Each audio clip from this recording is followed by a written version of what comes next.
Welcome to Tech Chairs, a new podcast all about sport and technology. Because technology is the single biggest force shaping modern sport.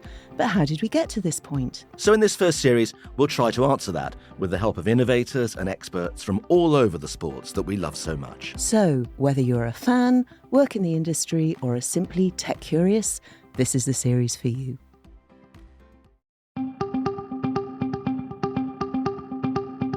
Hello from me, Rebecca Hopkins. And me, John Inverdale. And this is the second instalment of Tech Chairs.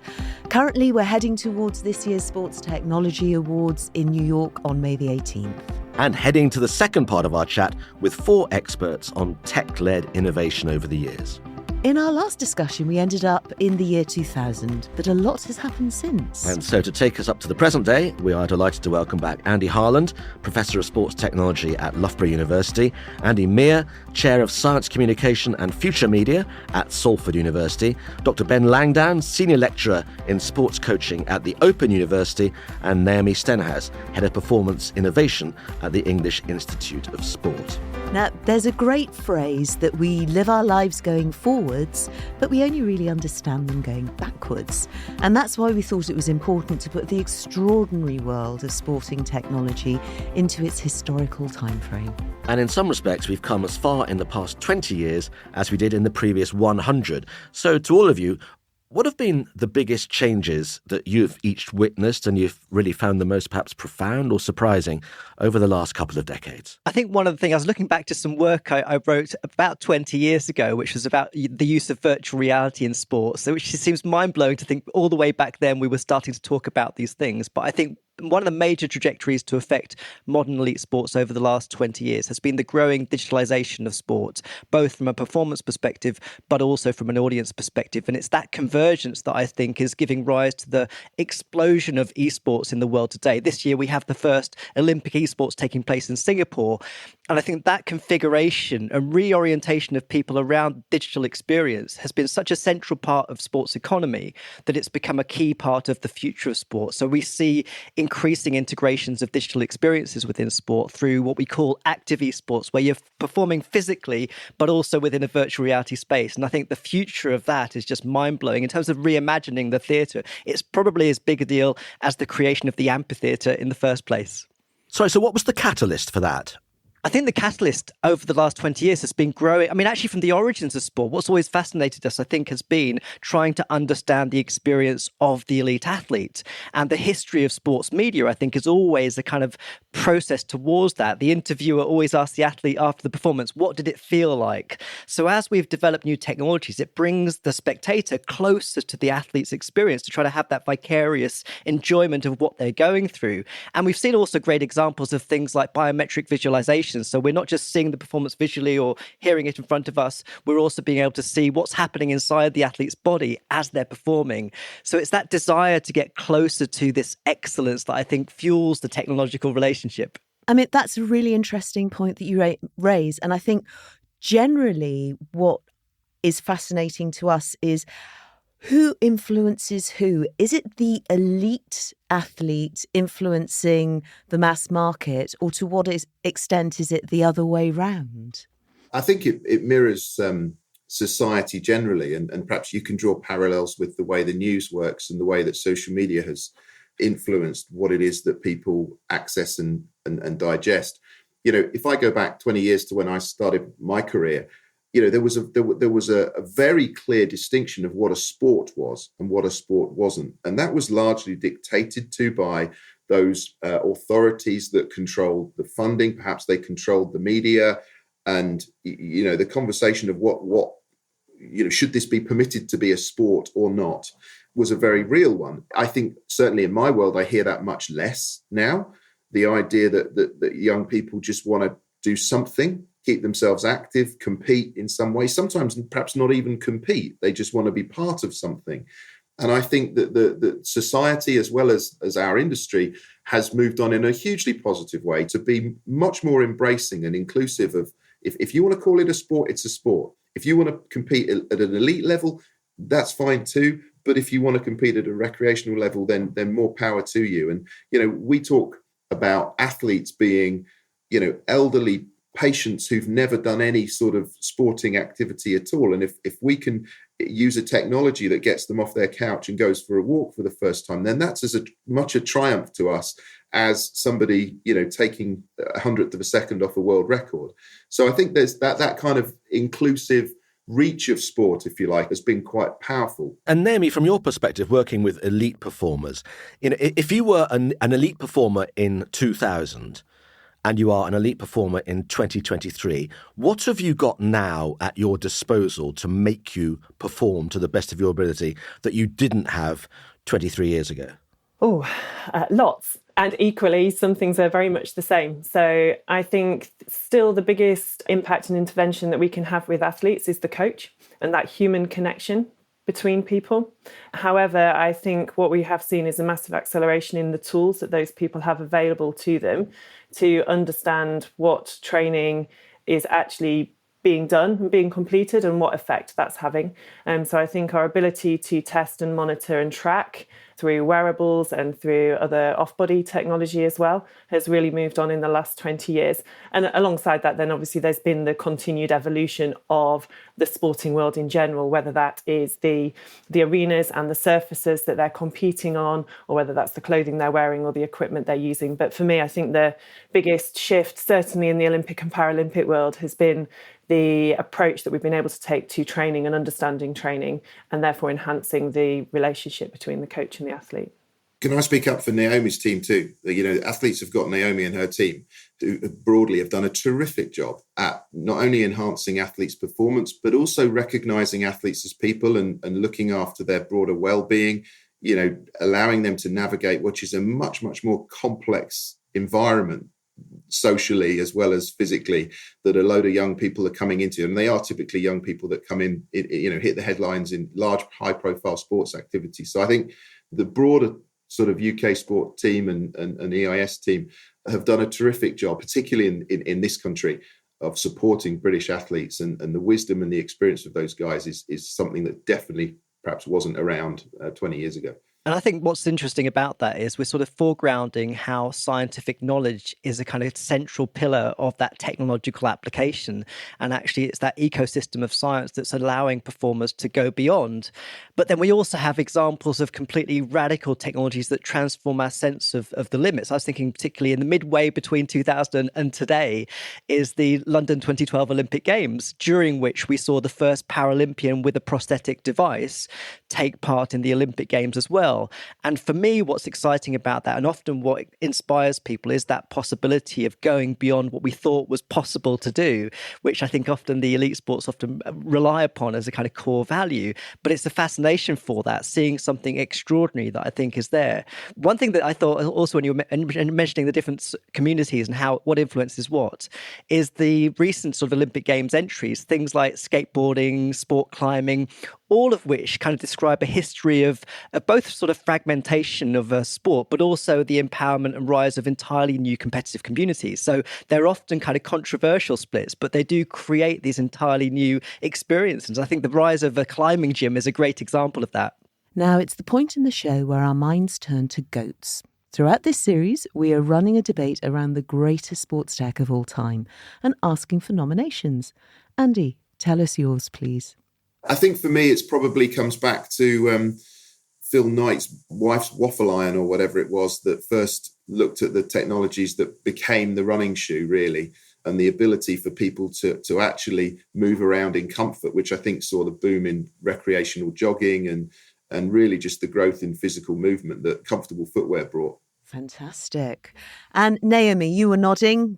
Yeah, I think I still stick with my original vote for Lycra, and the way that revolutionised what we wear to do sport at whatever level that is, and obviously what we wear in general life as well. But the comfort and ease of movement that gives to everybody to be able to participate, as well as then the elite performance levels of being able to really optimise that to the benefit of our elite athletes as well. Fantastic. Thank you. And we'll let you know at the end of this edition how you could nominate what you think has been the greatest technology moment in sport. And now, to get an overview on this whole subject, let's talk to Ben Langdown. Ben's the Senior Lecturer in Sports Coaching at the Open University. Oh, Ben, honestly. We've covered everything from being covered in olive oil in ancient Greece to esports shaping the fan experience. How has tech, in your view, shaped sports practice?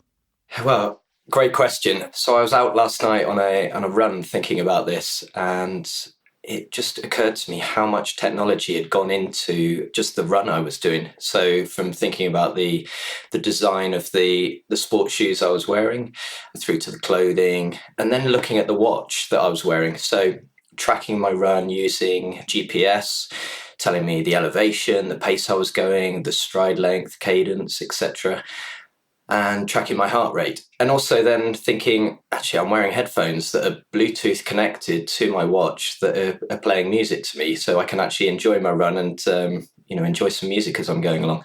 So, I mean, technology is all around us. And I think one of the key things for me is in sports coaching is how is that technology being used? And there's so much data. How is that actually influencing the athlete and their performance? And it's about understanding that data and knowing what to do with it. So from a coaching perspective, not just taking everything we can get our hands on, but actually sort of filtering the information and ensuring that we're not overwhelming the athlete that's in front of us. And from a coaching perspective, thinking about the athlete as the center of that process. So what's in their best interests, and how do we use technology to enhance their performance, or what do they actually really need to know? Sport, taking part in sport, is intrinsically a human activity. So how much do you think technology takes instinct out of the sporting experience? Ooh, good question. When you're actually playing the game, I don't think the technology will have too much influence on the instinct that you're putting into the performance there and then. However, tracking that performance and understanding, how you prepare for it, how you protect yourself from injury, but also how do you reflect on that performance and how do you get the most out of that performance? And that's where technology comes into its own. And using that as an individual, if it's an amateur athlete or if they've got a team around them, how does that team then use all of that information to enhance performance or protect them against the risk of injury or even aid recovery? So yeah, I think in the moment, I doubt it's going to have too much impact, but actually preparing for that moment, there's a lot that technology can help to answer. Ben, I'm curious because one of the things I hear in my role are two flip sides of the same coin. One is that people are constantly bashing at the door to get people to, coaches or club owners or whatever, to adopt technology. And then the flip side is the old cliche, tech for tech's sake. And it's a really interesting, because depending on who you speak to, depends on the answer that you get. How do people achieve the perfect balance between being swamped by tech or investing in unnecessary tech versus understanding the way tech really can unlock excellence for the athletes they deal with? Yeah, that's a really important point. And it comes back to what does the athlete actually need? What does the athlete need to know to enhance their performance? And what do the coaching team need to know? So we can get our hands on so much data now. We can track an athlete's sleep. We can track their response to any strength and conditioning interventions. We can analyze their technique using video or motion capture. And it all boils down to how we take that information. So as a sports scientist, how I converse that with the coaching team and relay that information, but translate it into an accessible format so that they can actually do something with that. So yes, we can be swamped by data, and potentially there's a bit of fear about the unknown. What is this technology actually going to give me? Do I understand what it's showing me? So from a coaching perspective, maybe some people shy away from using technology because there's that lack of understanding around how to use it or how to capture the data and actually use it to enhance performance or reduce injury risk. So just thinking about some of the examples in the sport I work with most. So I train a lot of golfers in the gym, and I used to work for the Professional Golfers Association. And before we had launch monitors, for example, so launch monitors will track the ball through the air. They'll tell the golfer and the golf coach how far the ball's gone, how fast they've swung the club, which direction the club was moving in when it came into contact with the ball, how much spin there was on the ball. Before we had all of that, there was more of an art. If there was a continuum with art at one end and science at the other, we were more towards the art end. And with technology, golf coaches have been able to shift more towards the science end and actually use that data to successfully improve the golf swing or improve ball flight. They could work back from ball flight before using the laws of physics, but using technology now makes that data readily available, and they can immediately have an impact upon somebody's performance. So, Ben, with a considerable experience, what would you say is potentially the greatest technological moment in sport? I mean, there's many that could be drawn upon in terms of thinking about spectators, thinking about the calls that are made in sports, so like Hawkeye and other aspects, so like VAR, goal line technology, etc. But for me, it has to be the simple mobile phone. I mean, I say simple. It's now put a computer in everybody's hand, but that computer is able to access so much data. We can connect many different devices to it. And as sports people, athletes, participants in exercise, that device allows people to get any data they want to influence their participation, to influence their performance. But again, it comes down to what does the average person do with that data and how do they use it? The mobile phone as well we're moving towards a position where we can use that for motion capture.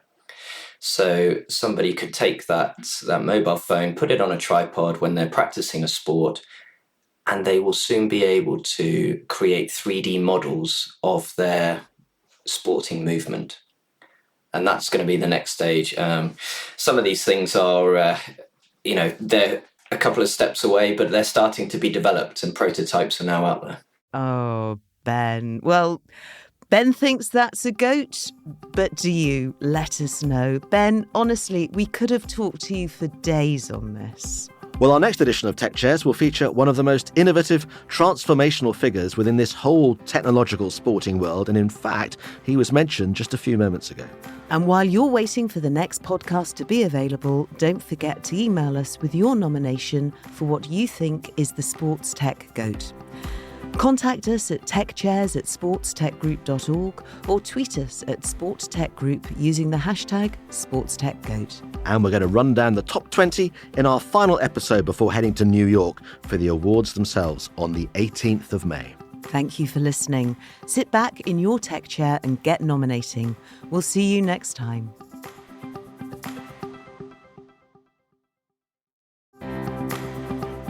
Thanks so much for tuning in to today's episode of Tech Chairs. We hope you found it informative, thought-provoking, entertaining. If you enjoyed today's episode and want to stay up to date with all things sport tech, be sure to subscribe. You can follow us on Apple, Spotify, and all good podcast channels. And if you have any feedback, suggestions, or just want to say hello, contact us on Twitter @SportTechGroup, LinkedIn, the STA Group, or by email techchairs@sportstechgroup.org. Don't forget, if you're posting on social, our hashtags are TechChairs and SportsTechGoat.